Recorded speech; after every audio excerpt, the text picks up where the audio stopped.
उहाँले चाहिँ समाजवाद साम्यवादको चाहिँ लक्ष्य राखेर होइन कि धन जम्मा गर्नका लागि चाहिँ बढी सङ्घर्ष गर्नुभयो भन्ने हाम्रो आरोप छ। आफ्नो चाहिँ जुन खालको चाहिँ दोष छ त्यो दोषलाई ढाकछोप गर्नका लागि, आफ्नो अपराधलाई ढाकछोप गर्नका लागि उहाँहरूले जुन प्रकारको हामीमाथि आक्षेप लगाउनु भयो त्यो चाहिँ सत्य होइन, त्यो गलत कुरा। जसले राम्रो कार्यदिशा ल्याउँछ, कार्यक्रम ल्याउँछ, क्रान्तिकारी जो हुन्छ त्यो क्रान्तिकारीको पछि लाग्छन्। जसले अवसरवादी भूमिका खेल्छन्, जसले इतिहासमा जो पछिल्तिर फर्किन्छन्, जुन व्यवस्थाका विरुद्ध लडेको त्यही व्यवस्थामा आत्मसमर्पण गर्छन् भने त त्यहाँ त उनीहरूले त्यसलाई छोड्दै जान्छन्। राजतन्त्रलाई नेपाली जनताले चाहिँ चाहने भए त उहिल्यै राजतन्त्र रहिहाल्थ्यो अथवा त्यो दरबार छोड्दै। नेपाली जनता राजतन्त्रका विरोधी छन् र नेपाली जनता वैज्ञानिक समाजवादी गणतन्त्रका पक्षधर छन्। रक्सी चाहिँ उही राख्ने होइन, तर चाहिँ त्यसको के भने बोतल मात्र चेन्ज गरेर हुँदैन।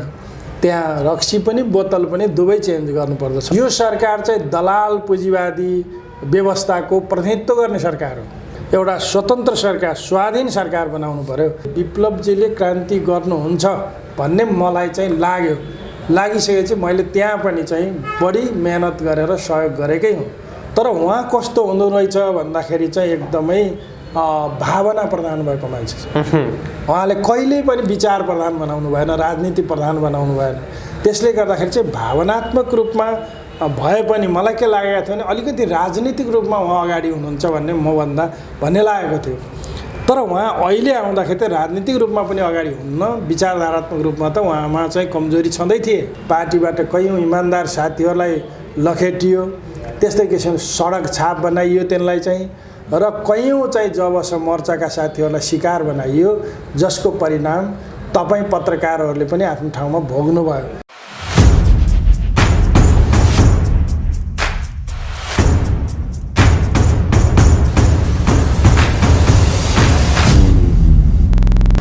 नमस्ते सम्पूर्ण दर्शक महानुभावहरूलाई, संवाद डबलीको यस च्यानलमा हार्दिक स्वागत गर्दछु। आदरणीय दर्शकवृन्द, तपाईहरुलाई थाहा छ कि संवाद डबलीले विगत लामो समयदेखि देश दुनियाँका विषयमा, हाम्रो समाजका विषयमा चर्चा परिचर्चा गर्दै आइरहेका छौँ र समाजमा रहेका विकृति, नकारात्मक र सकारात्मक कुराहरूको बारेमा उजागर गर्दै आइरहेका छौँ। यसै सन्दर्भमा पछिल्लो चोटि नेपाली राजनीतिमा गर्मागर्म विषय रहेको र अझ चुनावको मुखैमा एउटा क्रान्तिकारी पार्टी विभाजित भएको थियो।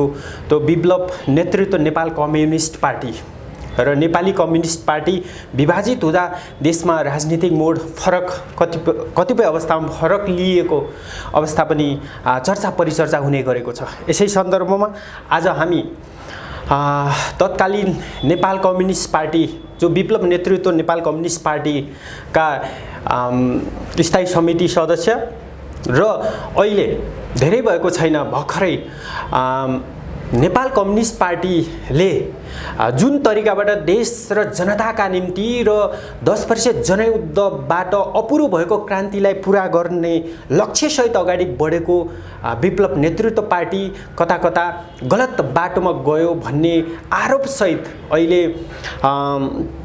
तत्कालीन स्थायी समिति सदस्य धर्मेन्द्र बास्तोला र मूलतः हेमन्त प्रकाश ओली सुदर्शनले चाहिँ संयुक्त रूपमा विद्रोह गर्दै आम रूपमा उहाँहरूका अनुसार देशमा बहुमत नेता कार्यकर्ता उहाँहरूको पार्टीमा ध्रुवीकरण हुनुभएको छ र उहाँहरूले हालै नेपाल कम्युनिस्ट पार्टी बहुमत नामाकरण गर्नुभएको छ। सबैभन्दा पहिले यहाँलाई स्वागत छ। धन्यवाद।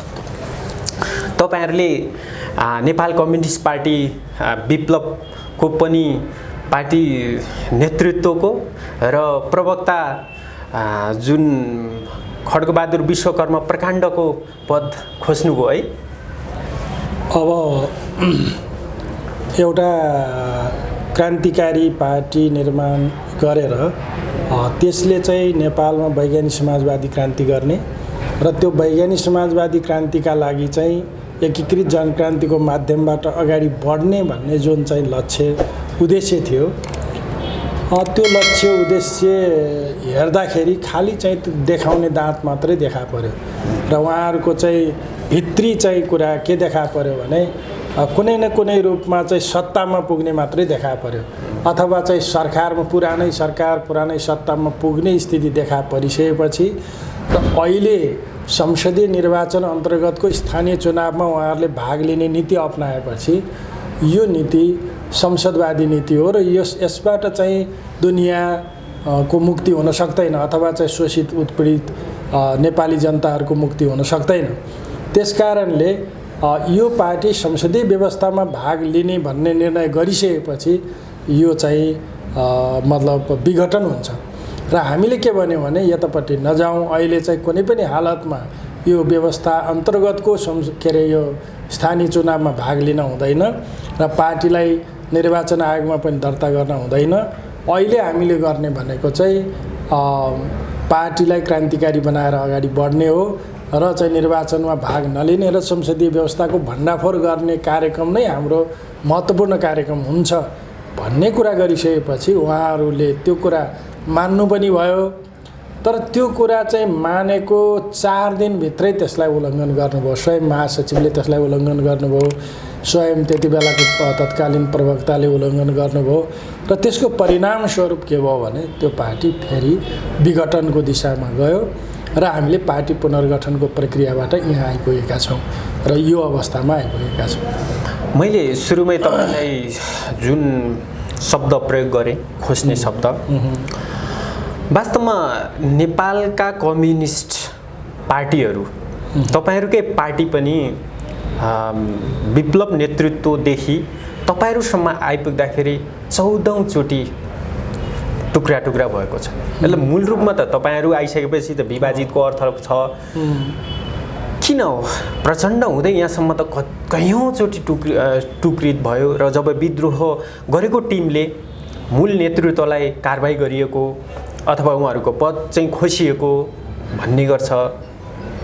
तर किन त तपाईँहरूले अगाडि उनै नेतृत्वलाई सम्मान गरिरहेको अवस्थामा तर अहिले आएर जब छोड्ने बेला कतिपय अवस्थामा तुच्छ तुच्छ शब्द एक अर्काले आरोप प्रत्यारोप गरिरा देखिन्छ। तर लक्ष्य उद्देश्य चाहिँ पुरा हुने चाहिँ कसरी विश्वास गर्ने आधार छ तपाईँहरूमा पनि? स्वाभाविक रूपमा यस प्रकारका प्रश्नहरू उठ्छन् र उठाउँछन् जनताले। तथापि हिजोको समस्या भनेको के हो भने कार्यदिशा र कार्यक्रम कार्यनीति जनताका बीचमा कार्यकर्ताहरूका बीचमा चाहिँ सही ढङ्गले बुझाउन नसक्दा यो खालको स्थिति पैदा भएको अथवा चाहिँ टुक्रिने फुट्ने यो स्थिति पैदा भएको। अर्को कुरा चाहिँ नेतृत्वमा पुँजीवादी स्वच्छन्दतावाद अथवा चाहिँ भनौँ यसलाई कल्पनावाद यो खालको स्थिति हुनाले पनि यस्तो स्थिति पैदा भएको। त्यसैले चाहिँ हामीले के भनेका छौँ भने हामी क्रान्तिकारी हुनका लागि चाहिँ क्रान्तिकारी कार्यदिशा र क्रान्तिकारी चाहिँ कार्यक्रम जो बनाइन्छ त्यो क्रान्तिकारी कार्यदिशा र कार्यक्रम अनुरूप चाहिँ आफ्नो आचरण पनि गर्नुपर्दछ। त्यस किसिमको आचरण चाहिँ जनताले देखेनन्, त्यस किसिमको आचरण चाहिँ सम्बन्धित कमिटीका साथीहरूले देखेनन् भने त्यसबाट एउटा नफरत पैदा हुन्छ, एक प्रकारको नकारात्मक भावना पैदा हुन्छ र त्यसैको परिणाम के हुन्छ भन्दाखेरि चाहिँ उनीहरूले अर्को किसिमले केही गर्न सकिन्छ भनेर जान्छन्। यद्यपि सबै चाहिँ फुटहरूमा एकदम क्रान्तिकारी भावनाले भएका छन् भन्ने पनि त्यो बुझ्न हुँदैन। तर त्यसमा चाहिँ कार्यदिशा कार्यक्रम र कार्यनीति सहित एउटा सेटमा चाहिँ विषयवस्तु राखेर अगाडि बढ्दाखेरि मिलेन भने त्यसलाई राजनैतिक रूपले चाहिँ के हुन्छ भन्दाखेरि जुट्नुभन्दा यदि चाहिँ अर्को विजातीय तत्त्व त्यहाँ आउँछ अथवा संसदीय पार्टीहरू नै त्यही भित्र पस्छन् अथवा त्यो भित्र दलालहरू बस्छन् भनेदेखि चाहिँ त्यस्तो पार्टीमा बस्नुको अर्थ हुँदैन, त्यसबाट फुट्नु नै श्रेयस्कर हुन्छ भन्ने बुझ्नुपर्दछ। तर तपाईँहरूले जहिले पनि फुटको मेन आधार भनेको चाहिँ देखाउँदाखेरि नीति सिद्धान्त विचार आदर्शको कुरा गरेको पाइन्छ, प्रचण्डदेखि लिएर तपाईँहरूसम्म होइन, प्रचण्डबाट फुटेदेखि अहिलेसम्मको त्यो देखिँदाखेरि तर अन्ततोगत कार्यदिशा विचारभन्दा पनि नेतृत्व र पद प्रतिष्ठा र तपाईँले अघि भर्खर भन्नुभयो पुँजीका कुरा गर्नुभयो नि, मूल रूपमा आर्थिकको कारण यस्तो चाहिँ विभाजन आएको पाइन्छ नि, कति सत्यता तपाईँहरूमा लुकेको छ? होइन, हाम्रो हकमा कुनै पनि आर्थिक कारणले हामी फुटेका छैनौँ अथवा आर्थिक कारणले हामी चाहिँ पार्टी पुनर्गठन गरेका छैनौँ। यसलाई फुटभन्दा पनि पुनर्गठन भन्नु नै उचित हुन्छ होला होइन। त्यस कारणले हामी त्यो कारणले कतै पनि त्यस्तो चाहिँ हामीले बुझेकै छैनौँ, हाम्रो अर्थमा त्यसरी लिएका छैनौँ। कसैले त्यस्तो बुझ्न सक्छन्। त्यस कारणले हामीले बुझ्ने कुरा के हो भने हाम्रो हामीले भन्यौँ कि चाहिँ उहाँहरूमा जब दार्शनिक रूपले सार सङ्ग्रहवाद देखा पर्यो, राजनीतिक रूपले संसदीय संशोधनवाद देखा पर्यो, साङ्गठनिक रूपले निषेधात्मक अधिभूतवाद देखा पर्यो, त्यस्तै किसिमले चाहिँ तपाईँको सङ्घर्षको हिसाबले उहाँहरूमा आत्मसुरक्षावाद देखा पर्यो र आर्थिक रूपले उहाँमा चाहिँ जुझारु अर्थवाद देखा पर्यो। यो सबै अवसरवादका लक्षणहरू हुन् र उहाँमा चाहिँ जुन खालको सुरुमा हेर्दाखेरि रूपमा जो क्रान्तिकारी देखा पर्दथ्यो त्यो रूप आज चाहिँ उदाङ्ग भयो र चाहिँ अति वाम खोलभित्र चाहिँ उहाँको अति दक्षिण चाहिँ स्वरूप चाहिँ उदाङ्गिएको मात्रै हो। त्यस कारणले त्यो उदाङ्गिसकेपछि र सबै कुरा हामीले बुझिसकेपछि त्यसबाट वैचारिक राजनीतिक हिसाबले नै यो विद्रोह भएको हो र यो चाहिँ पार्टी पुनर्गठन भएको हो भन्ने बुझ्नुपर्छ। होइन, अब तपाईँहरूले चाहिँ खुलेआम मिडियामा बोल्नुभएको छ, विप्लव र प्रकाण्डहरूले चाहिँ ठुलो धनराशि चाहिँ जम्मा गर्नुभएको छ, उहाँहरूको कता कता आर्थिक साझेदारीता पनि छ भन्ने टाइपका तपाईँहरूका आए र त्यसै रूपमा तपाईँहरूलाई पनि उहाँहरूले आरोप लाउनु भएको छ। तपाईँ स्वयंलाई नै केन्द्रबिन्दुमा राखेर आर्थिकका कुरा उठेका छन्। यो के प्राविधिक कुरा मात्र हो? तपाईँ र उताबाटको यो चाहिँ हामीले के देख्छौँ भन्दाखेरि हामीले त भनिहाल्यौँ नि, उहाँहरूको प्रवृत्तिगत हिसाबले चाहिँ जुझारु अर्थवादी प्रवृत्ति हो। उहाँले चाहिँ समाजवाद साम्यवादको चाहिँ लक्ष्य राखेर होइन कि धन जम्मा गर्नका लागि चाहिँ बढी सङ्घर्ष गर्नुभयो भन्ने हाम्रो आरोप छ। त्यो सङ्घर्ष धनका लागि गर्ने भएको हुनाले त्यसलाई हामीले जुझारु अर्थवाद भनेका हौँ। त्यसैले गर्दाखेरि चाहिँ त्यो त उहाँहरूमा देखा पर्यो र हामीहरूलाई चाहिँ त्यो ढाकछोप गर्नका लागि आफ्नो चाहिँ जुन खालको चाहिँ दोष छ त्यो दोषलाई ढाकछोप गर्नका लागि, आफ्नो अपराधलाई ढाकछोप गर्नका लागि उहाँहरूले जुन प्रकारको हामीमाथि आक्षेप लगाउनु हो त्यो चाहिँ सत्य होइन, त्यो गलत कुरा हो। तपाईँले शब्द आरोपको कुरा गर्नुभयो के, हामीले विप्लवहरूलाई यसो यसो आरोप लायौँ भने तपाईँहरूले आरोप होइन त तपाईँहरूले ठोकुवा पूर्वक भन्ने होला नि त। हो, त्यो चाहिँ हामीले के भन्यो भन्दा उहाँहरूको यो प्रवृत्ति नै हो भनेर नै हामीले त्यो चाहिँ तपाईँ प्रवृत्ति भन्ने राजनीतिक शब्द प्रयोग गर्ने, तर हेर्नुहोस् त लामो श्रृङ्खलाबद्ध रूपमा चाहिँ ऊ बेला चाहिँ 10 वर्ष जनयुद्धमा झन्डै 17,000को बलिदानी भयो। तर अहिले आउँदाखेरि तपाईँहरूको चाहिँ यो जुन किसिम 2 वर्षको प्रतिबन्ध र यो पेरिफेरीमा विप्लव नेतृत्वको नाममा झन्डै 17 जनाको शहादत भएको छ। हेर्नुहोस् है, यो स्थितिमा शहीद परिवारहरू जसले चाहिँ बेफाकमा चाहिँ तपाईँको ज्यान गुमाउनु पर्यो र आम जनताहरूले यति धेरै त्याग तपस्या गरे, हजारौँ जेल, तपाईँ आफै पनि लामो समय जेल बस्नुभयो होइन, र चाहिँ आम जनताले धेरै दुःख पाए। अब यसको उपलब्धि के त? तपाईँहरूले गाली गर्ने, अब यो उसो भनेर तपाईँहरू असन्तुष्टि व्यक्त गर्दै अहिले चाहिँ तपाईँहरू यो एक हिसाबले आवेग व्यवस्थापन जस्तो हो क्या, तपाईँहरू यो छुट्टै पार्टी बनाउनु भयो आवेग व्यवस्थापन जस्तो। अब केही पनि दुश्मनी छैन, आरोप यति हो भन्ने टाइपले तपाईँहरू झगडा नगरिकन छुट्ने त भन्नुभयो, तर यसको बिचमा जसको चाहिँ ठुलो क्षति भएको छ क्या, अनि उहाँहरूको के त? उहाँहरूले कहाँ गएर भारी बेसाउने? यसको उपलब्धि के त? इतिहासमा गलत नेतृत्व भएपछि त्यो गलत नेतृत्वले चाहिँ क्षति गर्छ अथवा त्यसले गलत दिशातिर लियो, आफूलाई सच्याएन, बारम्बार जनताले भन्दा, शहीद परिवारले भन्दा, बेपत्ता परिवारले भन्दा सच्याएन भने त्यसले गलत ठाउँमा लैजान्छ र गलत किसिमले त्यसले चाहिँ नेतृत्व गर्छ।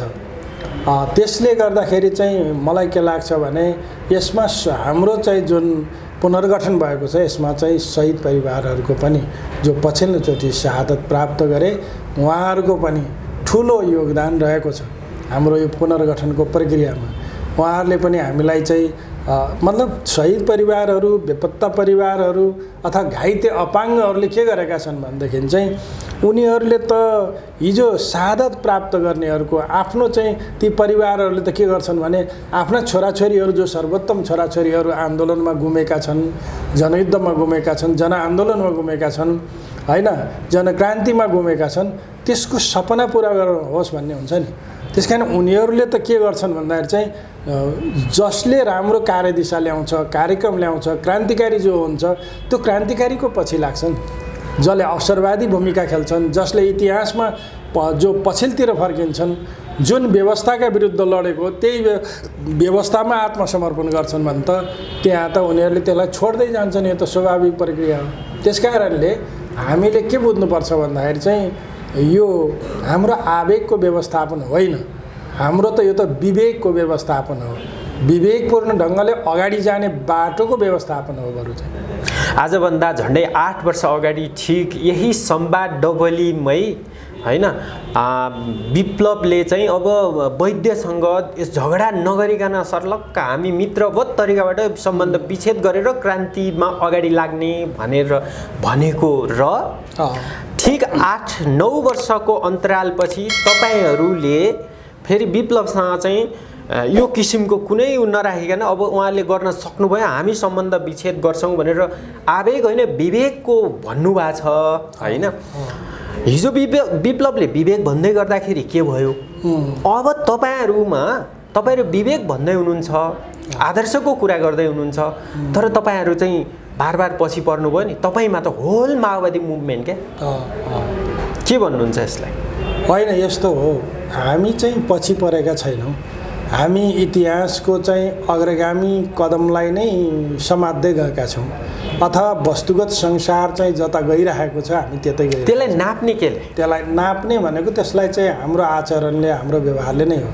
हामी यदि त्यहीँ रहेको भए यो के हुन्थ्यो भन्दाखेरि चाहिँ हाम्रो आफ्नो स्वार्थका लागि चाहिँ बस्ने, त्यहाँ कुनै पद प्रतिष्ठाको लागि बस्ने, संसदीय व्यवस्थामा गएर चाहिँ यो आन्दोलन सिद्ध्याउने हुन्थ्यो भने हामी चाहिँ हाम्रो आचरण के भन्यो भने यो गलत प्रक्रियाका विरुद्ध विद्रोह गर्ने, यो गलत चाहिँ लाइनका विरुद्ध विद्रोह गरेर, गलत कार्यदिशाका विरुद्ध विद्रोह गरेर सही कार्यदिशाको निर्माण गर्ने र नेपाली जनताको मुक्तिका लागि अघि बढ्ने हाम्रो कार्यक्रम भइसकेपछि हामी त कुनै पनि हालतमा त्यो ढङ्गले जाँदैनौँ होइन। हाम्रो आचरणले नाप्ने हो त्यसलाई चाहिँ। आचरणले त नाप्ने, तर तपाईँहरूले जसको निम्ति चाहिँ जनताका निम्ति क्रान्ति भन्दै हुनुहुन्छ नि, जस्तो नेपाली कङ्ग्रेसले पनि ऊ बेला हतियार उठाउँदाखेरि राणाहरू विरुद्ध हतियार उठाएको थियो जनताको मुक्ति भनेर। अब नेपाली कङ्ग्रेसको इतिहास 2007 सालको आसपासदेखि यहाँसम्मको इतिहास, झन्डै 70 वर्षको इतिहासमा नेपालले त कहिले जनयुद्धका नाममा, कहिले चाहिँ एमालेको चाहिँ झापा विद्रोहको नाममा, कहिले कङ्ग्रेसको विद्रोह नाममा, त्यसैले किच्नलाई पञ्चायतीको चाहिँ दमन, नेपाली जनताले सुख पाउने कसरी त? तपाईँहरूको आचरण तपाईँहरू ठिक भएर त हुँदैन नि त, जनताले के पाउने? अब तपाईँहरूले हामीले सबैले बुझ्दाखेरि के बुझ्नुपर्छ भने नेपाली जनता हिजोको भन्दा आज अलिकति प्रगतिको मार्गमा छन्। त्यो पनि ठुलो सङ्घर्ष, त्याग, तपस्याको परिणाम हो भन्ने कुरा हामीले बुझ्नुपर्छ। अथवा जनयुद्ध, जनआन्दोलनहरूमा हजार मानिसहरूको बलिदानबाट त्यो प्राप्त भएको हो र थुप्रै मानिसहरूले त्यसमा त्याग तपस्या गरेका हुन् भन्ने कुरा पनि बुझ्नुपर्दछ। त्यसको साथसाथै अब जनताको चाहिँ सही व्यवस्थापनको लागि, सही चाहिँ तिनको आवाज उठाउनका लागि हामीले कहिलेकाहीँ जनताले नबुझ्दाखेरि पनि होइन बाटो यही हो है भनेर सिकाउनुपर्छ। किनभने पार्टी हुनुको नाताले होइन, कम्युनिस्ट पार्टीको चाहिँ एउटा अग्रदस्ता भनेर हामीले त्यसलाई भन्ने, तर हुँदाखेरि जनताभन्दा पछाडि पर्ने पार्टीहरूको चाहिँ वास्तवमा इतिहासमा कुनै कार्य हुँदैन अथवा तिनीहरूको भूमिका हुँदैन। त्यसकारण इतिहासको चाहिँ सही भूमिका खेल्नका लागि त इतिहासको चाहिँ अवस्थालाई सही किसिमले बुझ्ने र त्यसभन्दा अगाडि बढ्ने, जनताभन्दा एक कदम अगाडि रहने हुनुपर्दछ। त्यस कारणले नेपाली जनताले चाहेको कुरा के हो भने अगाडि बढ्ने पार्टी नै हो, जनताको अगाडि लाग्ने पार्टी नै आवश्यक छ भन्ने। तर नेपाली जनताले प्रगतिमा छ भन्नुभयो नि, परिवर्तन भयो। मूलत तपाईँहरूले नै नेतृत्व गरेको, तपाईँहरूले जनयुद्ध मार्फत यत्रो परिवर्तन ल्याउनु भयो। परिवर्तन गएको झन्डै 14-15 वर्ष, नेपाल गणतन्त्र भएको 14-15 वर्षमा नजिक छ।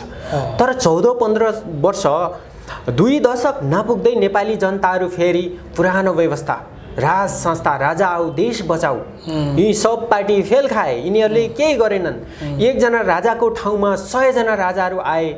त्यसकारण राजा आउनुपर्छ भनेर नारा लगाइरहेछ नि त। अहिले व्यापक रूपमा अहिले स्वतन्त्र उम्मेदवारहरूले जितेका छन्। तपाईँहरूको बलिदान, तपाईँहरूको आचरण, तपाईँको त्यागले कहाँनिर चाहिँ सफलीभूत पाए जस्तो लाग्छ? मलाई के लाग्छ भने नेपाली जनता हर चिजलाई बुझ्न सक्छन् र चाहिँ यहाँका क्रान्तिकारी पार्टीहरूले के बुझ्नुपर्छ भने यो बीचको सङ्क्रमणकालीन अवस्थालाई यस्तो चाहिँ एकदम गोलमटोल स्थिति भएको बेलामा बाहिरबाट केही मान्छेहरू योजनाबद्ध ल्याइन्छन्। जस्तो कि दिल्लीमा केजरीवाल ल्याइएको थियो, नेपालमा पनि अहिले चाहिँ बालेन शाहहरू ल्याइएका छन्। त्यसकारण तिनीहरू चाहिँ कसरी आए भन्ने कुरा जनताले राम्रोसित बुझिहाल्छ। र अर्को कुरा तपाईँले भन्नुभयो जस्तै राजतन्त्रलाई नेपाली जनताले चाहिँ चाहने भए त उहिल्यै राजतन्त्र रहिहाल्थ्यो अथवा त्यो दरबार छोड्दै थियो। त्यसकारणले नेपाली जनता राजतन्त्रका विरोधी छन् र नेपाली जनता वैज्ञानिक समाजवादी गणतन्त्रका पक्षधर छन् भन्ने कुरा बारम्बारको कुराले पुष्टि गरेको छ। बारम्बारको आन्दोलनले पुष्टि गरेको छ। कुरा के मात्रै हो भने अब त्यसको नेतृत्व गर्न सक्ने पार्टी हैन, जनतालाई चाहिँ अघि बढाउन सक्ने पार्टीको चाहिँ आवश्यकता छ। त्यो पार्टीको नेतृत्व, त्यस्तो पार्टीको चाहिँ मतलब शक्ति हामीले पैदा गर्नुपर्दछ भन्ने कुरा हो। त्यो जनतासित जोडिएर अगाडि बढ्दै जाँदा हामीले त्यसको नेतृत्व गर्न सक्छौँ र हामीले नेपालमा समाजवादी गणतन्त्र स्थापना गर्न सक्छौँ भन्ने लागेको छ। होइन, जसरी चाहिँ तपाईँको चाहिँ प्रगतिको अघि नै भन्नु त प्रगतिको पथमा छन्, जनताहरू पहिलाभन्दा राम्रो अवस्थामा आइपुगेका छन् भन्ने जुन छ नि, नेपाल इतिहासको कुनै पनि कालखण्डमा कसैको पनि प्रत्यक्ष उपनिवेश रहेन। प्रत्यक्ष उपनिवेश तपाईँहरूको राजनीतिक भाषा प्रयोग गरेको क्या। तर नेपाल जुन बेला आर्थिक रूपले समृद्ध थियो त्यो बेला दक्षिण कोरियाले सहयोग लिएको थियो, मलेसियाले नेपालबाट सहयोग लिएको थियो, जापानले पनि सहयोग लिएको थियो, नेपालले धेरै चाहिँ अरूलाई सहयोग गरेको थियो, उदाहरणीय बनेको थियो। अनि नेपाल पहिला र अहिलेको तुलनामा त अझै झन् खस्क्या भन्न मिल्दैन। जबकि नेपाल आज अरूबाट भिख मङ्गुवा देशको रूपमा छ। अब यसलाई कसरी प्रगति भन्ने कसरी बुझ्नुपर्छ भने अब हिजोकै अवस्थामा जुन अवस्थामा देशहरू थिए त्यो सापेक्षतामा हुन्छ हैन। त्यो सापेक्षतामा नेपालले कतिपय देशहरूलाई सहयोग गरेको थियो, त्यो सही कुरा हो। तर आज के भयो त भन्दाखेरि चाहिँ नेपालका शासकहरूले पछाडि यसलाई धकेल्दै जाँदाखेरि अरूहरूको तीव्र रूपमा जो विकास भयो, यो सापेक्षतामा नेपाल फेरि एउटा गरिब मुलुक हुन पुग्यो। सापेक्षतामा भएको कुरा फेरि मात्रात्मक रूपले त यो अगाडि नै बढेको छ, गुणात्मक रूपले यो चाहिँ आज जापान जस्तो, चीन जस्तो अथवा चाहिँ अरू देशहरू जस्तो हुन सकेको छैन। जुन नाम तपाईँले लिनुभयो त्यो जस्तो हुन पुगेको छैन। त्यसो भए हुनाले म यहाँलाई यो मिडिया मार्फत के भन्न चाहन्छु भने नेपाली जनता जहिले पनि प्रगतिको पक्षमा, उन्नतिको पक्षमा, स्वतन्त्रताको पक्षमा छन्। त्यो स्वतन्त्रता, त्यो उन्नति, प्रगति दिनलाई चाहिँ त्यस्ता पार्टीहरू चाहिँ बारम्बार आए तर तिनले धोका दिएर जहिले पनि पञ्चायती व्यवस्था फालियो। तर चाहिँ पञ्चायती व्यवस्थाले नै चलाएको त्यो राज्य सत्ता चाहिँ उनीहरूले प्रयोग गरे हैन, पुरानै मेसिन प्रयोग गरे। फेरि चाहिँ हामीले राजतन्त्र पनि हटायौँ। राजतन्त्र फालिसकेपछि पनि राजतन्त्रले प्रयोग गरेको जो चाहिँ मेसिन हो, यन्त्र हो, त्यो नै प्रयोग भयो।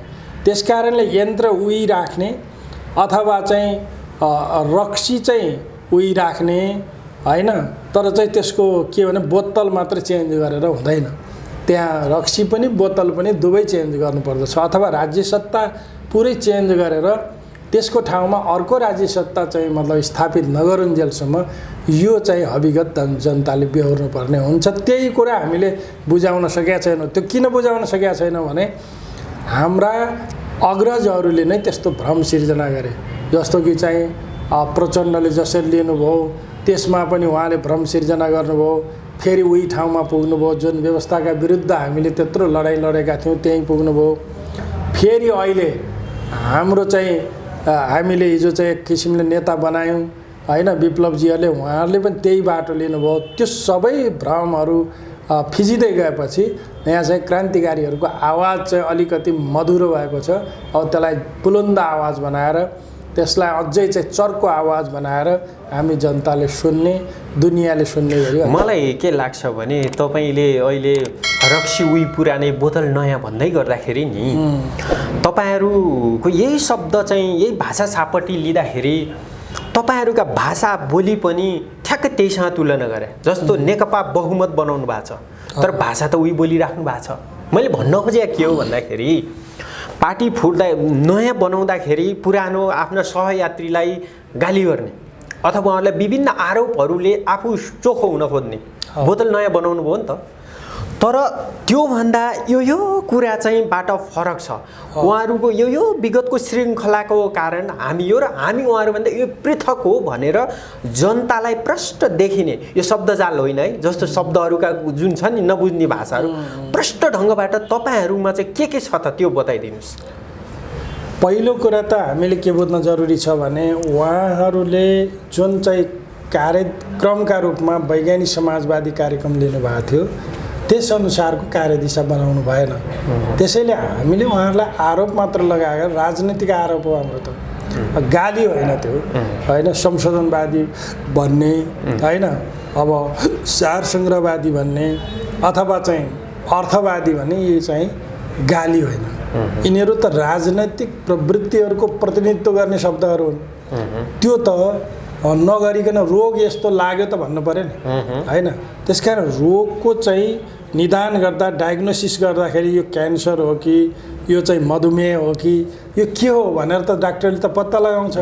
त्यस कारण हामीले यो छलफलको प्रक्रियामा यो दौरानमा चाहिँ ती रोगहरू पत्ता लगायौँ। यी रोगहरूलाई हटाउने तरिका के हो त भन्दाखेरि चाहिँ हामी क्रान्तिकारी हुनुपर्दछ।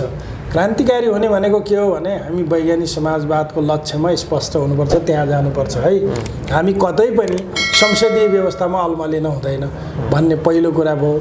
दोस्रो कुरा, यो क्रान्ति सम्पन्न गर्नका लागि हामीले जनसङ्घर्षलाई अगाडि बढाएर जानुपर्छ, हामीले जनप्रतिरोधलाई अगाडि बढाएर जानुपर्छ, हामीले जनविद्रोह पनि अगाडि बढाएर जानुपर्छ। यो वेबाट हामी जानुपर्छ भन्ने भनेका छौँ।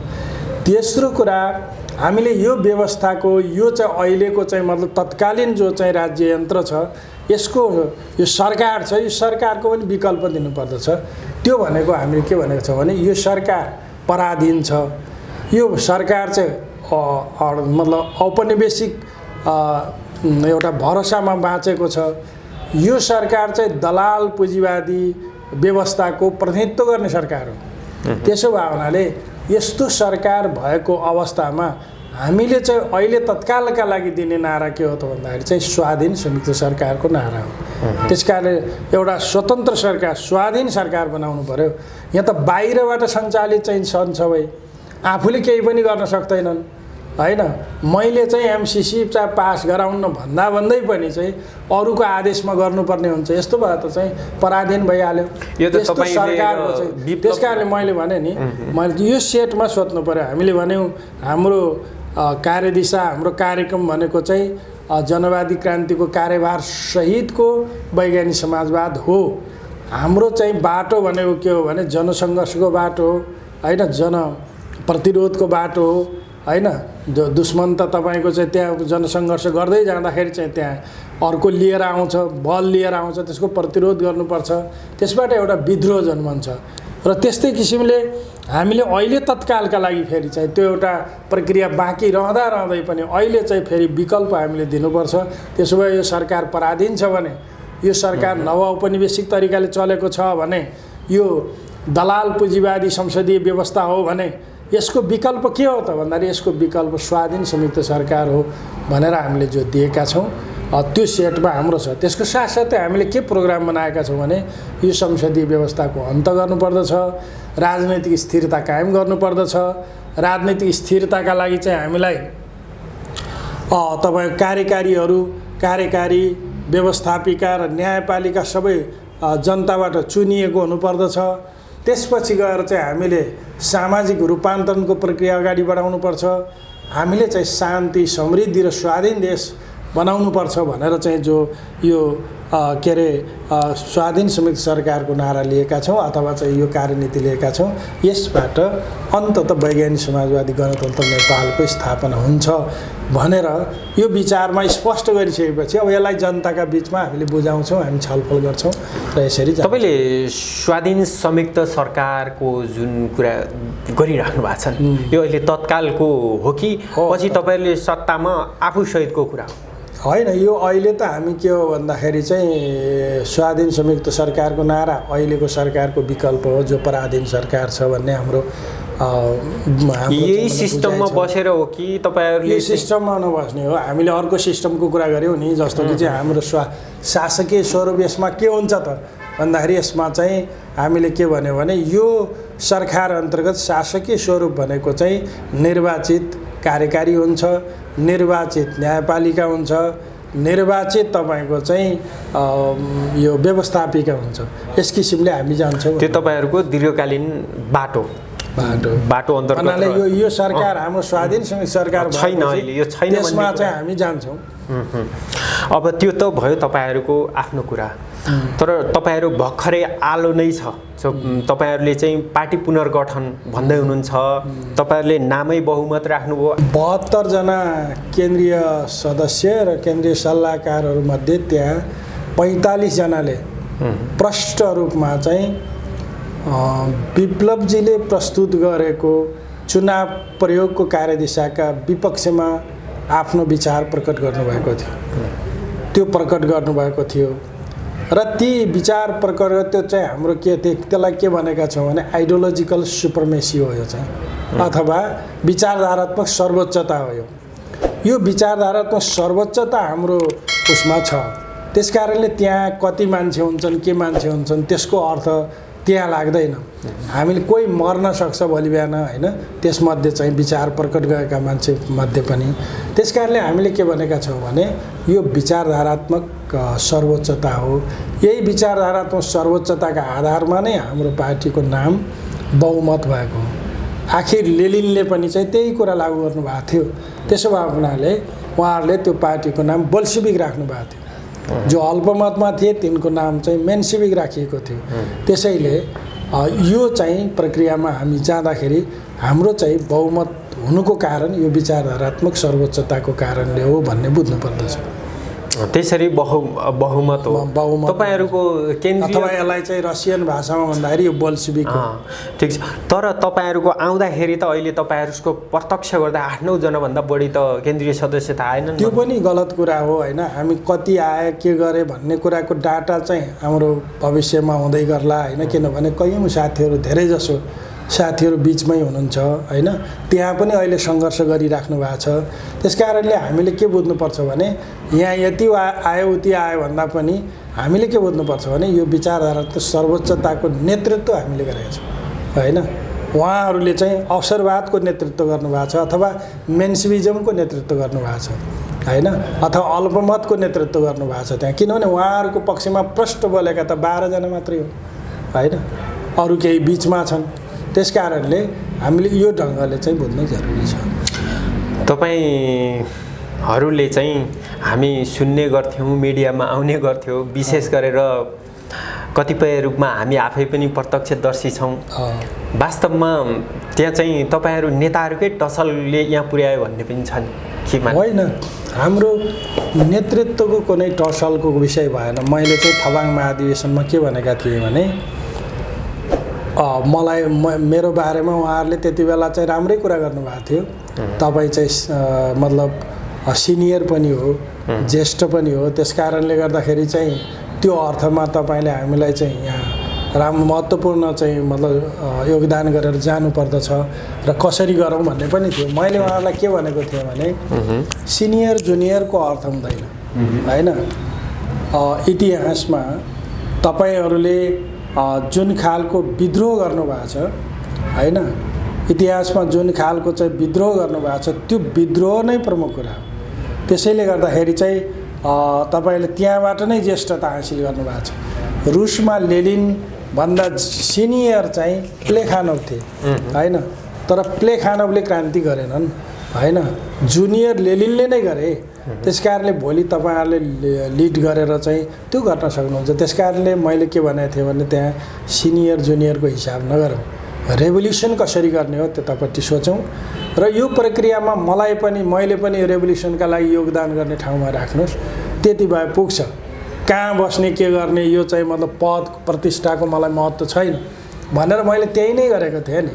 त्यस कारण उहाँहरूसित मैले चाहिँ कुनै टसल गर्ने यताउता सोचेको थिएन। क्रान्ति गर्ने क्रान्ति नगर्ने भइसकेपछि नै हामीले अहिले विद्रोह गरेका हौँ। तर पछिल्लोचोटि चाहिँ तपाईँले कतिपय अवस्थामा खास गरेर विप्लवसँगै भन्दा पनि प्रकाण्डसँग सेकेन्ड लिडर प्रवक्तासँग चाहिँ तपाईँको पर्थ्यो रे। कतिपय अवस्थामा चाहिँ तपाईँले उहाँले गरेका चाहिँ जुन बाटाहरू अथवा उसलाई चाहिँ तपाईँले कट गर्नुहुन्थ्यो, त्यसकारण उहाँ र तपाईँको चाहिँ अलिकति टसल परेको, कतिपय अवस्थामा त तपाईँ त्यही कारणले पनि जेल पर्नुभएको, गिरफ्तार परियो भन्ने पनि छ नि त। होइन, तपाईँले भन्नुभएको कुरा मैले बुझेँ कि हाम्रा कमरेडहरू जससँग चाहिँ हामी एकता गरेर त्यहाँ पुगेका थियौँ, उहाँहरूले गर्नुपर्ने के हुन्थ्यो भने व्यवहार आचरण कम्युनिस्ट व्यवहार आचरण गर्नुपर्थ्यो, साम्यवादी व्यवहार गर्नुपर्थ्यो। उहाँहरूको व्यवहार आचरण हेर्दाखेरि चाहिँ पुँजीवादी जो देखा पऱ्यो त्यसको त विरोध गर्ने कुरा भइहाल्यो होइन। मैले विरोध गरेकै हुँ त्यसको बारेमा चाहिँ। यो तरिकाले हुँदैन है, क्रान्तिकारी तरिकाले नै यसलाई हल गरौँ होइन। कोही चाहिँ धनी जस्तो कोही असामी जस्तो पार्टीभित्र हुनु हुँदैन होइन। कोही चाहिँ मतलब शासक जस्तो कोही शासित जस्तो पार्टीमा हुनु हुँदैन। यहाँ नै समानता हुनुपर्छ होइन र सबै चाहिँ पारदर्शी किसिमले जाउँ भन्ने खालका कुरा त हाम्रो बिचमा भएनै होइन। त्यो क्रममा कहिले छलफल हुने, फेरि चाहिँ हामी त्यसरी जान्छौँ, सुध्रिएर जान्छौँ, छलफल गरेर जान्छौँ भनेपछि हामीले त्यति हो गरेर गएनौँ। तर अन्ततः आउँदाखेरि त्यो प्रवृत्ति हावी भयो होइन। प्रकाण्ड विप्लव प्रवृत्ति हावी भयो र तिनीहरूले पुरै निषेधात्मक ढङ्गले जान थाले पार्टीमा चाहिँ होइन। र त्यसको साथसाथै अर्थवादी ढङ्गले चाहिँ अलि चाहिँ मतलब अर्थतिर बढी चाहिँ जान थाल्यो। त्यो सबै कुरालाई चाहिँ हामीले छलफल गर्दा मूलतः यहाँ विचारमा दृष्टिकोणमा समस्या आइसक्यो भन्ने भएपछि नै हामीले अब पार्टीलाई चाहिँ यो खासमा सुरु भएको चाहिँ कहाँबाट हो भने तपाईँ चाहिँ हिजोदेखि आजसम्म आइपुग्दाखेरि होल माओवादी मुभमेन्टको मोहन वैद्य किरणपछि चाहिँ सिस्टमेटिक ढङ्गबाट मार्क्सिजमलाई अध्ययन गर्ने र त्यसलाई चाहिँ एक्सपोज गर्नेमा तपाईँ अलिकति प्रखर हुनुहुन्छ भन्ने कुरा चाहिँ हाम्रो चाहिँ यो माओवादी विरुद्धमा चर्चा छ।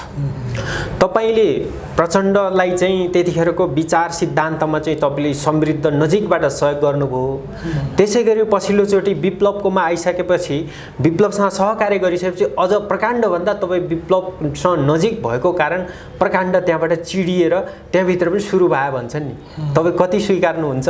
तपाईँले कति देख्नुभयो त्यो कुरा? होइन, मेरो एउटा भनौँ न बानी अथवा मेरो एउटा चाहिँ मतलब तरिका के हो भने यदि क्रान्तिकारी लिडरसिप छ भने क्रान्तिकारी लिडरसिप र चाहिँ क्रान्तिकारी लिडरको चाहिँ टिमलाई मद्दत गर्ने कुरा हो। हिजो चाहिँ जनयुद्धको प्रक्रियामा जाँदाखेरि कमरेड प्रचण्ड, बादल, किरणजी भनौँ न अझ सिनियर कमरेडमा चाहिँ उहाँहरू हुनुहुन्थ्यो। किरण स्वयं चाहिँ मेरो गुरु पनि हो दार्शनिक हिसाबले। उहाँले जे पढाउनु भयो जे सिकाउनु भयो त्यसको छाप ममा छ कतै न कतै। मैले त्यस किसिमले आउँदाखेरि र त्यो किसिमको आफ्नो क्षमता विकास गर्दाखेरि चाहिँ स्वाभाविक रूपले यसरी जानुपर्छ यसरी जानुपर्छ भन्ने कुरामा मद्दत गर्ने कुरा त प्रचण्डलाई पनि हिजो काफी मात्रामा गरे। अझ भन्नुहुन्छ भने मैले सुरुमा कसैले पनि प्रचण्डको कोटेसन लेखेका थिएन। सुरुमै उहाँको कोटेसन लेखेर लेख लेख्ने, भेला बैठकहरूमा टाँस्ने होइन, यो किसिमले स्थापित गर्दै गइयो। वास्तवमा चाहिँ पहिला त बाबुरामजी बाहिर देखा पर्नुहुन्थ्यो, प्रचण्डको नामो निशानै थिएन। बाबुरामको अन्तर्वार्ता प्रचण्डको फोटो बाबुरामको हालेर पनि छापे पत्रिकाहरूले कतिपयले, बुर्जुवाहरूले। त्यसकारण त्यो अवस्थामा चाहिँ मैले त्यहाँ सहयोग गर्नु स्वाभाविक थियो र चाहिँ मैले गरेँ र चाहिँ उहाँलाई स्थापित पनि गरियो। हाम्रो टिमले स्थापित गरेर त्यसलाई अगाडि ल्यायो। त्यो राम्रै कुरा थियो। तर जब उहाँले चाहिँ गलत लाइन लिनुभयो, मैले हेटौँडा महाधिवेशनदेखि सङ्घर्ष गर्न सुरु गरेँ। वैज्ञानिक समाजवाद राखौँ भने उहाँले मान्नु भएन। अहिले भेट हुँदाखेरि पनि मैले भने वैज्ञानिक समाजवाद राखौँ भनेर उहाँले अहिले पनि भन्नुहुन्छ भन्न त होइन, तर राख्नुहुन्न लास्टमा चाहिँ त्यो छ। यतापट्टि आउँदाखेरि चाहिँ विप्लवजीले क्रान्ति गर्नुहुन्छ भन्ने मलाई चाहिँ लाग्यो। लागिसकेपछि मैले त्यहाँ पनि चाहिँ बढी मेहनत गरेर सहयोग गरेकै हुँ। मैले हर चिजबाट, हर कोणबाट, विचारधारात्मक रूपले, राजनीतिक रूपले मैले कोसिस गरेको हुँ। तर उहाँ कस्तो हुँदो रहेछ भन्दाखेरि चाहिँ एकदमै भावना प्रधान भएको मान्छे छ। उहाँले कहिल्यै पनि विचार प्रधान बनाउनु भएन, राजनीति प्रधान बनाउनु भएन। त्यसले गर्दाखेरि चाहिँ भावनात्मक रूपमा भए पनि मलाई के लागेको थियो भने अलिकति राजनीतिक रूपमा उहाँ अगाडि हुनुहुन्छ भन्ने भन्ने लागेको थियो। तर उहाँ अहिले आउँदाखेरि चाहिँ राजनीतिक रूपमा पनि अगाडि हुन्न, विचारधारात्मक रूपमा त उहाँमा चाहिँ कमजोरी छँदै थिए भनेपछि मलाई के लाग्यो भने अब यो लिडरसिपबाट समस्याको समाधान हुँदैन भन्ने कुराले नै हामी पार्टी यो तरिकाले चल्न सक्दैन र उहाँहरू संसदीय ढर्रामा गइसकेपछि त्यसबाट विद्रोह। त्यस कारणले मेरो एउटा प्रवृत्ति के हो भने जहिले पनि क्रान्तिकारी चाहिँ चेतलाई, क्रान्तिकारी प्रवृत्तिलाई समात्ने हो। त्यो प्रक्रियामा नै हाम्रो विद्रोह भएको र तर तपाईँ चाहिँ गम्भीर रूपमा चाहिँ त्यो इक्जाम्पल र यो अवस्थासम्म आइपुग्दाखेरि तपाईँको कमजोरी अथवा तपाईँ चुक्नु भएको चाहिँ कहाँ हो भने तपाईँ जसरी प्रचण्डलाई चाहिँ डाइहार्टली समर्थन गर्नुभयो गरुन्जेल, तर जब उहाँप्रति कुरो नमिलेपछि लड्न थाल्नुभयो। त विप्लवका पनि कतिपय कुराहरू कमजोर हुँदाहुँदै विचार सिद्धान्त पनि गलत अहिले भनिराख्नु भएको छ तपाईँले। विप्लवले जुन अख्तियार गरेको एकीकृत जनक्रान्ति र त्यसको अन्तर्यामा रहेका जति पनि मार्क्सवादका फन्डामेन्टल कुरालाई चुनौती दिने कुरा चाहिँ गलत भनिराख्नु भएको छ अहिले, हो होइन? तर तपाईँले चाहिँ एकचोटि हामी नक्खु जेलमै बस्दाखेरि तपाईँलाई ताजा पनि होला दिमागमा, मैले त्यतिखेर तपाईँलाई इङ्गित गरेका थिएँ। जुन थवाङ महाधिवेशनमा तपाईँहरूले मार्क्सवादलाई चुनौती दिने होइन, जुन निर्णय गर्नुभएको छ त्यसलाई के गर्नुभएको छ त, अहिले के सोच्नु भएको छ भन्दाखेरि तपाईँले त्यतिखेर मलाई जवाफ के दिनुभएको थियो भने होइन, मैले एकीकृत जनक्रान्तिलाई पुरै चाहिँ भरमजदुर सहयोग हुने, मलजल हुने चाहिँ जुन अस्त्रभित्रबाट 2 वर्षको जेल जीवनबाट ल्याएको छु भन्नुहुन्थ्यो। मैले चाहिँ कुनै पनि लिडरसिपलाई चाहिँ त्यस किसिमको अन्धै ढङ्गले होइन, त्यहाँभित्र सङ्घर्ष पनि हुन्थ्यो। बाहिर हेर्दाखेरि, रूपमा हेर्दाखेरि सङ्घर्ष बिना चाहिँ यो अलि एकल काटे ढङ्गले समर्थन गरिरहेको जस्तो पनि हुन्थ्यो। त्यहाँ चाहिँ त्यस्तो गरेको भए 81 त त्यस्तो हुँदैन। यो त नियमितता र आकस्मिकताको नियमअनुसार पनि अगाडि बढ्छ। त्यो आकस्मिकता किन आउँछ भने नियमिततामा केही घटनाहरू घटिरहेका हुन्छन्, मात्रात्मक रूपमा घटना घटिरहेको बेलामा आकस्मिक देखिने के हो भने गुणात्मक परिवर्तन हो। त्यस कारणले त्यही गुणात्मक परिवर्तनको प्रतिनिधित्व हामीले यो प्रक्रियामा गऱ्यौँ होइन। त्यहाँभित्र सङ्घर्षै थिएन भन्ने छैन, सङ्घर्ष थियो। मैले भन्न खोजेको के थिएँ भने मतलब वैज्ञानिक मतलब एकीकृत जनक्रान्तिको लक्ष्य के हो भन्ने थिएन त्यस बेला चाहिँ। नयाँ जनवाद त उहाँहरूले भनिराख्नु भएको थियो, तर यो नयाँ जनवादले मात्र अहिलेको प्रतिनिधित्व गर्न सक्दैन। आजको विज्ञान प्रविधिको विकास भएको अवस्था, आजको भूमण्डलीकरण, यो सबैले गर्दा र नेपालको परिस्थिति पनि अर्को ठाउँमा गएको, राजतन्त्रको अन्त भएको, गणतन्त्रको स्थापना भएको हिसाबले त अबको चाहिँ हाम्रो कार्यक्रम चाहिँ तपाईँ नयाँ जनवाद भनेर हुँदैन। यो न्यूनतम कार्यक्रम नै अब चाहिँ वैज्ञानिक समाजवाद भन्नु उचित हुन्छ भन्ने कुराको प्रस्ताव नै मैले गरेको हुँ। यद्यपि चाहिँ विप्लव कमरेड पनि त्यहाँ कहीँ न कहीँ छलफलमा अगाडि बढिसक्नु भएको थियो, तर चाहिँ मसँगको छलफलमा उहाँ कन्भिन्स हुनुभयो र वैज्ञानिक समाजवादी कार्यक्रम हामीले अगाडि बढायौँ त्यसपछि, र महाधिवेशनमा त्यसलाई पारित पनि गऱ्यौँ। हामीले चाहिँ त्यो गऱ्यौँ।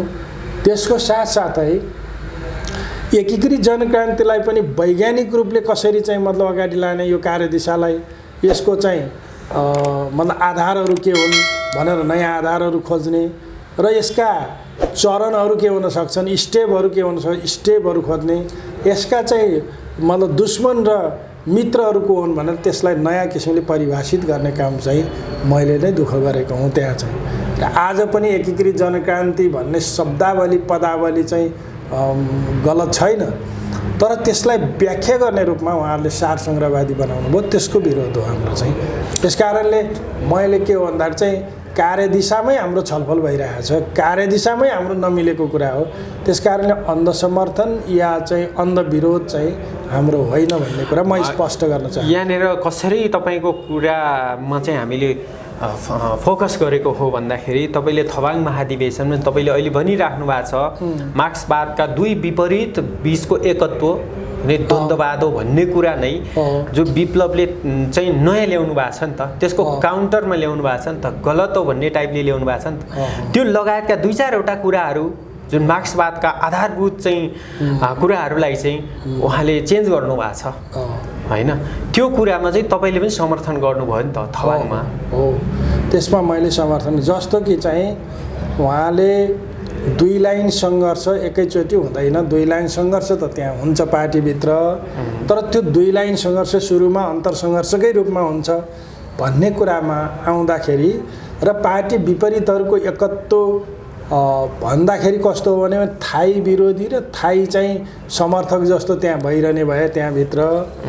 त्यस कारणले यसलाई अलिकति बदलौँ र नयाँ पदावलीमा भनौँ भन्ने सन्दर्भमा हाम्रो के भयो भने माओले के भन्नुभएको छ भन्दाखेरि चाहिँ अन्तर्विरोधको शत्रुतापूर्ण स्थान पनि हुन्छ, अन्तर्विरोधको मित्रतापूर्ण स्थान पनि हुन्छ। विपरीतहरूको एकत्वलाई माओले चाहिँ विपरीत के अरे अन्तर्विरोध नाम दिनुभएको छ। त्यसकारण त्यसको नियम त्यस्तो छ। त्यसकारण शत्रुतापूर्ण र मित्रता भन्नेलाई चाहिँ हामी यहाँ पार्टीभित्र सजातीय विपरीतहरू नै हुन्छ हुन चाहिँ, तर त्यो सजातीय हुन्छ, त्यहाँ सुरुमै चाहिँ शत्रुतापूर्ण हुँदैन। त्यसैले त त्यो भन्दाखेरि हामीले मैले नै त्यो पदावली राखेको होइन, सजातीय विपरीत भन्ने त्यहाँ थियो होइन। तर सजातीय विपरीतहरूको एकत्व पार्टी हो भन्दा अवसरवादले के मौका पायो भन्दाखेरि त्यसको दुरुपयोग गर्ने मौका पायो।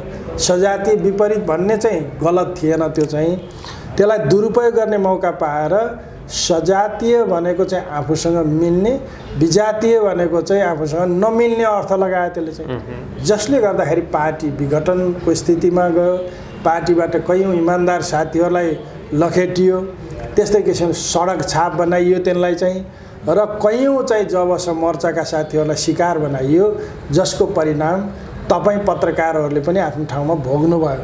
त्यसो भएको हुनाले त्यो चाहिँ दुरुपयोग जो भयो त्यसको बारेमा पनि हाम्रो काफी छलफल भएको छ।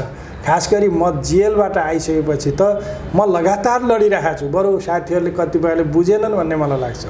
त्यस कारणले त्यो प्रक्रियाबाट आउँदाखेरि अहिले यी सबै प्रक्रिया गलत भएर यसलाई सच्याउनुपर्छ भन्ने प्रक्रियामा पत्रकारलाई कारबाही गर्ने बेला तपाईँ आफैले कारबाही गर्नुभएको थियो, तपाईँको नाममा आएको थियो। म तपाईँलाई यो पनि स्पष्ट गर्न चाहन्छु कि त्यो कारबाही तुरन्तै कपिलवस्तुबाट हामी थाई समितिको बैठक बसेर आएपछि गर्ने भन्ने थियो।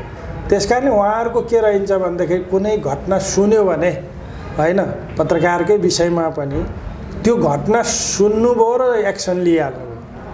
मैले त्यहाँ भनेका थिएँ यसलाई अलिकति छानबिन गर्ने हो कि भनेर जे भनेको थिएँ, उहाँले त्यसको विपरीत गर्नु, तुरन्तै एक्सन लिनुभयो। त्यसको परिणाम पछि त त्यो घटना नै गलत रहेछ होइन। त्यहाँबाट आइसकेपछि पनि मैले यसलाई अलिकति खोजबिन गरौँ, अहिले नगरौँ भन्ने पनि मेरो राखेको थिएँ त्यति बेला, तपाईँहरूलाई त्यति बेला भनिनँ मैले, तर त्यो अनुशासनको कारणले पनि भन्न हुँदैन थियो होइन।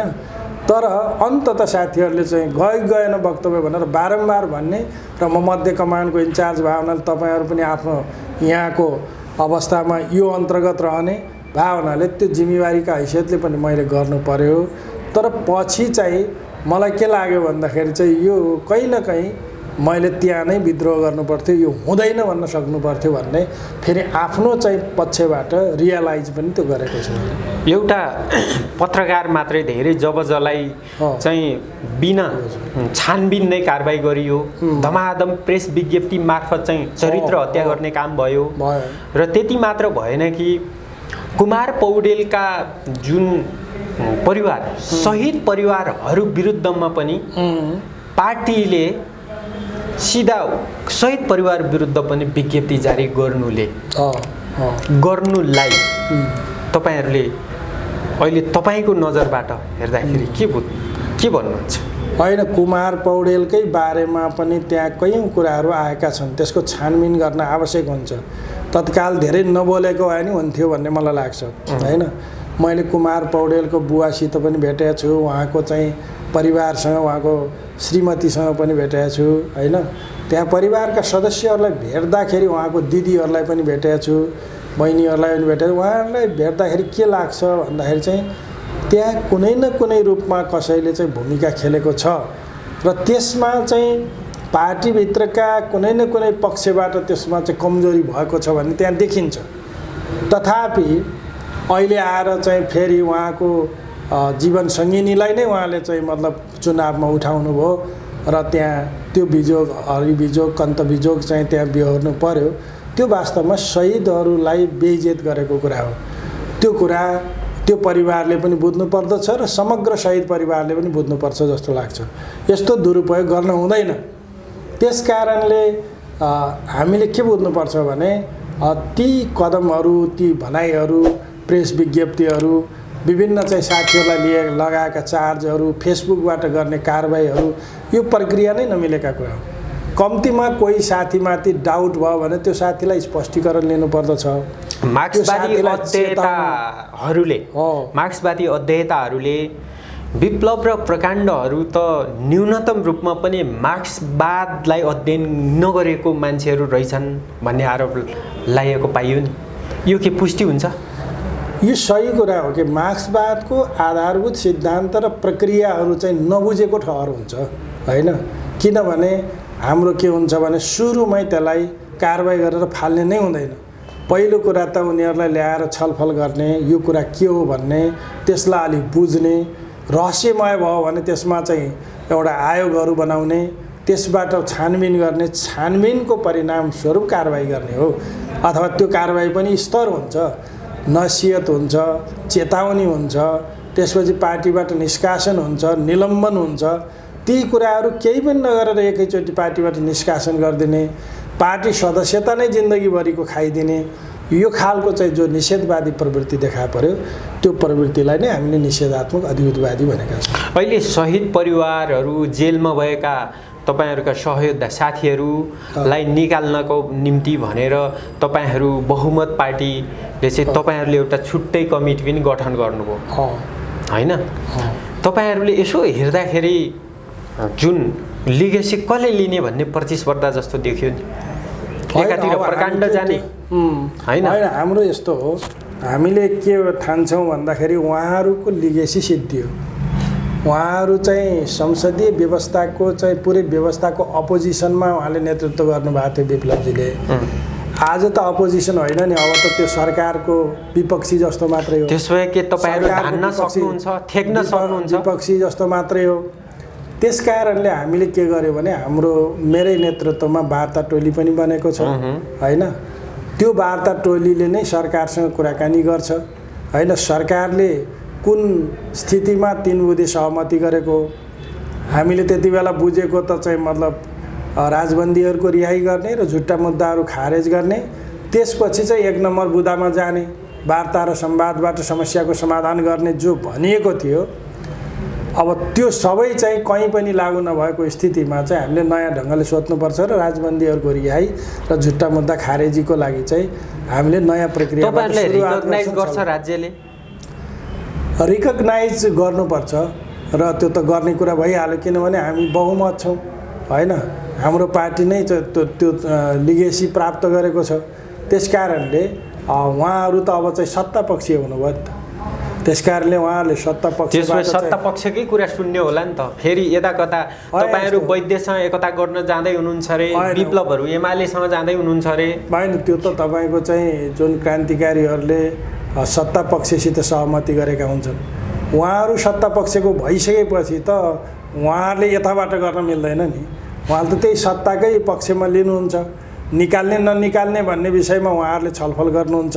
त्यसो भएपछि सत्ता पक्षबाट मिलेर उहाँहरूले निकाल्ने पहल गर्नुहुन्छ, हामी चाहिँ प्रतिपक्षबाट सत्ताको प्रतिपक्षबाट गर्छौँ। अन्तिममा सत्ताको पक्षमा भनिराख्दाखेरि नि विप्लवहरूले अहिले जुन किसिमको चाहिँ जनताबाट आर्जित गर्नुभएको छ नि मत, त्यसलाई के भन्नुहुन्छ? अब यो जनताले त उहाँहरूलाई नराम्रोसित परास्त गरे अथवा तिमीहरू क्रान्तिकारीहरू होइनौ भनेर देखाइदियो नि त। काठमाडौँमा मेयर उठाउनु भएको थियो, उहाँले 8 भोट प्राप्त गर्नुभएको छ होइन। अब राजकोट नगरपालिकामा चाहिँ धीरेन्द्र उपाध्यायले को चाहिँ धरौटी जफत भएको छ।